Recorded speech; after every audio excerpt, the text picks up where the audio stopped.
Assalomu alaykum va rahmatullohi va barakatuh. Taksidagi voqealardan yana 5-6 oy burun bir rus bolasi o'tirdi. G'amgin ancha qayg'uda. Tinchlikmi desam, hamdard to'xtalib turgan ekan chog'imda darrov yarilib qoldi. Ayolim bilan onam chiqisholmayapti. Ikkovimiz tez janjal bo'lyapti. Hozir yana ikkovini urishib uydan chiqib ketdim deydi. Bu yoqdan gapirib, endi bunday qilma, onangni ehtiyot qilgin. Впереди камера контроля перекрестка. Ayoling endi Alloh taolo bergan ne'mat deb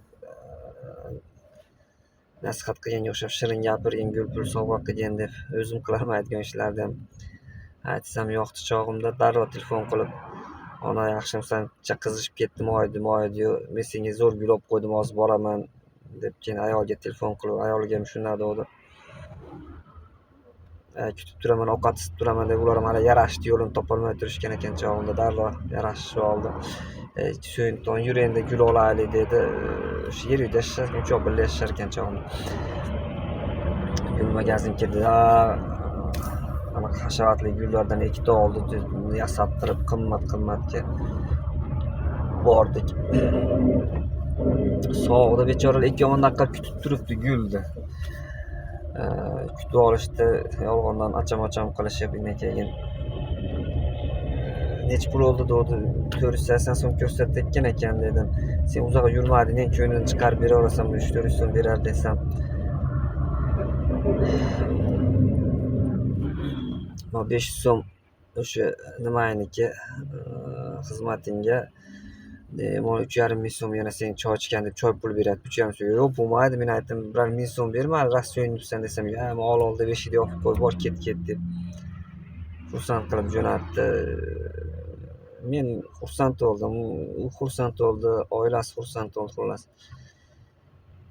Bu gapni aytishimga sabab hozir mana 5-6 oy o'tib oradan xuddi shu voqeani bir ajoyibi bo'ldi-da yana.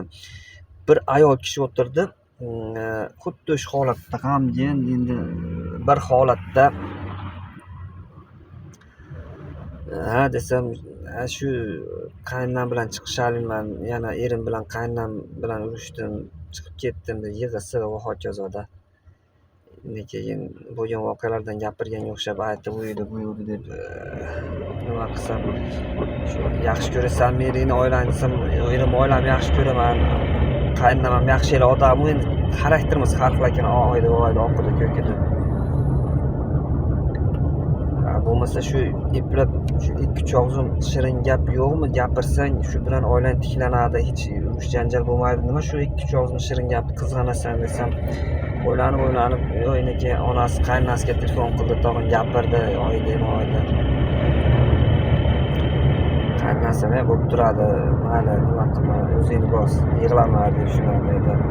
Eriga telefon qildi, eri olmadi, WhatsAppdan ovoz jo'natdi.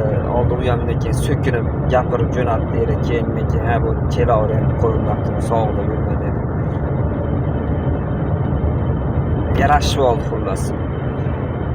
Endi hali yarashganiga so'yindim chog'imda-da. Menga qarab, "Nima so'yinyapsan?" dedi hali. Ayol bechora. "Sen yarashtirib qo'ydim debsan, sen yarashtirgan yo'q, o'zim yarashdim" dedi. "Sen so'yinma" dedi. Hayron va subhanalloh hayron olasan-da, hali endi hamma ayol shunaqamikin deysan. Yo'q, endi bu ayollar shunaqaligi aniq, lekin biz ayollarda ham shu narsa bormikin? Men misol uchun unga rahmat deyishlik va hokazo bir narsa emas, yoki hatto unga yaxshi bo'ldi ham deganim yo'q, gapirganim ham yo'q, qaraganim ham yo'q. Endi haligi yuzimda shunaqa